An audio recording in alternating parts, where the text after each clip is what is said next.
กับสวัสดีสบายดีทุกคนครับมื้อนี้สร้างเพิ่นเรียบร้อยแล้วพาทุกคนมาเฮ็ดบุญกันครับได้กำลังล้างห้องน้ำเนาะคนห้องน้ำบัดเนาะบูรณะใหม่ไปอยู่กับป้าทุกคนมาบุญกันมีสาธุกันเด้อฝากกดไลค์กดแชร์ติดตามสร้างสร้างจะให้น้อยลงคลิปDIY ให้เนาะแต่มื้อนี้สร้างเขาคนมาเอาบุญกันอิ่มใจเอาบุญกันทุกคนจะล้างห้องน้ำเนาะแล้วห้องน้ำเนี่ยขอบคุณนะโยมที่เจ้ามาในครูบาอาจารย์มันอยู่ไหมเนาะอยู่วัดป่าวัดที่บุญครูบาอยู่เนาะปัจจุบันนี้มีคนเอาอันนี้บุญครูบาแม่ครูบาอาจารย์มาอยู่เนาะโดยบูรณะใหม่เนาะอนุโมทนาใหม่พากันอนามัยพร้อมกับคณะบ้านเนาะชาวบ้านเปิดบ้านให้เนาะ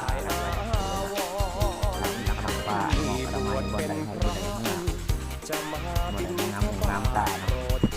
ตาอะไรมีโอกาสคอยเพิ่มตากระเพราแกงบ้านเดี๋ยวเราจะไปถ่ายด้วย